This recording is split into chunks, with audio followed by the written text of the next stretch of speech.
If you liked the video, feel free to subscribe. It would really help the channel. Thanks for watching. Thanks for stopping by. This is a video in a series where I take a look at Adeptus Custodes tournament-winning competitive list.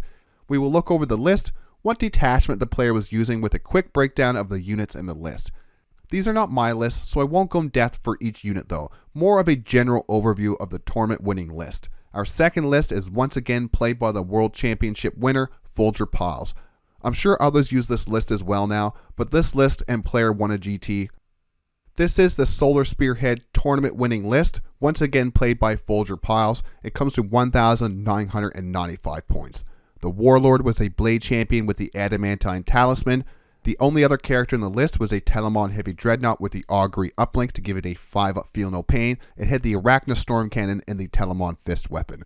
For the other datasheets, he had a 4-man unit of Custodian Wardens with 4 Guardian Spears in the Vexilla, 3 Venerable Contemptor Dreadnoughts with the Multi-Melta and Combat Weapon, 2 more Telemon Heavy Dreadnoughts equipped the same with the Arachnus Storm Cannon and the Fist Weapon, 2 Caladius Grav-tanks with the Arachnus Heavy Blaze Cannons, and then finally 2 units of 4 Prosecutors for scoring points or holding on to the home objective.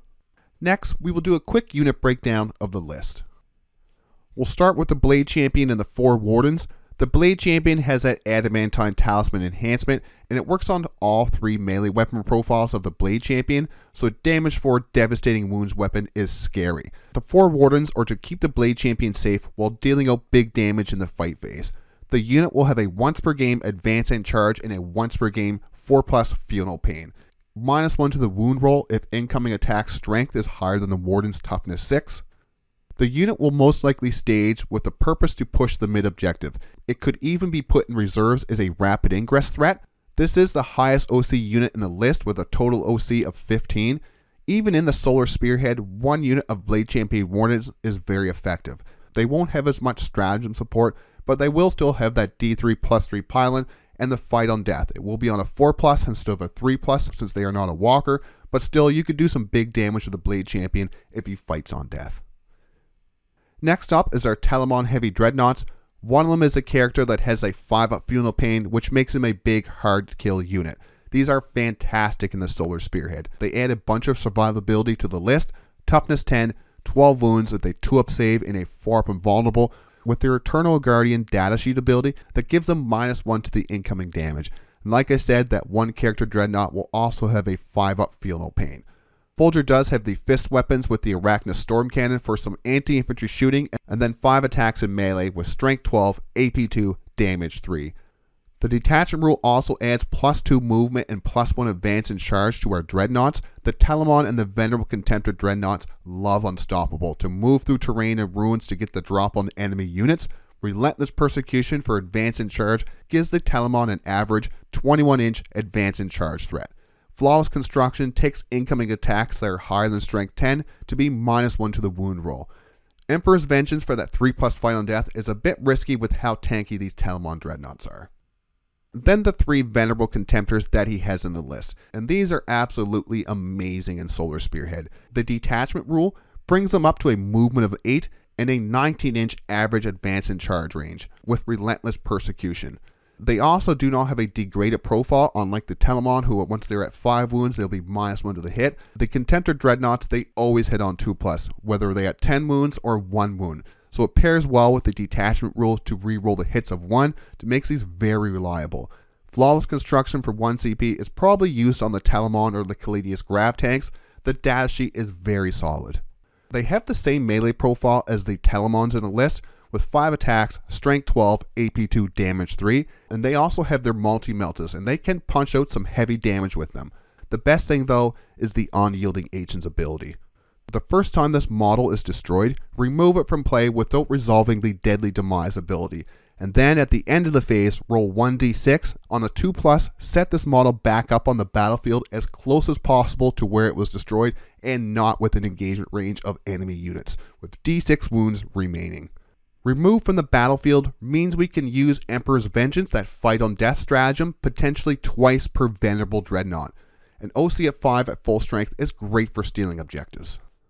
Folger also has 2 Caladius Grav-tanks in the list, and these Grav-tanks add some reliable anti-tank. They are powerhouses in the Solar Spearhead detachment. I know in the Talons list, Folger like to use these as a screen for the first few turns and shoot anything that does get into his deployment or into the tank's line of sight.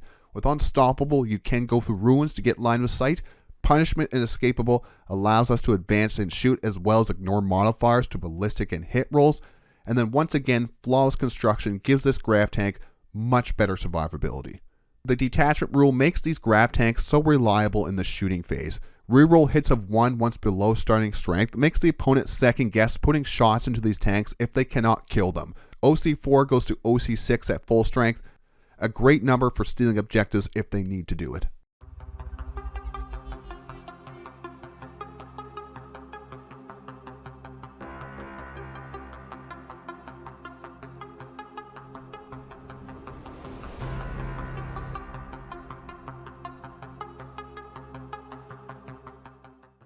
Now for a general game plan, because once again, I didn't play these lists, I didn't build this list, it's just kind of more what I would think this list would be good for. The Solar Spearhead Dreadnought Heavy list are a mid-board points deny army.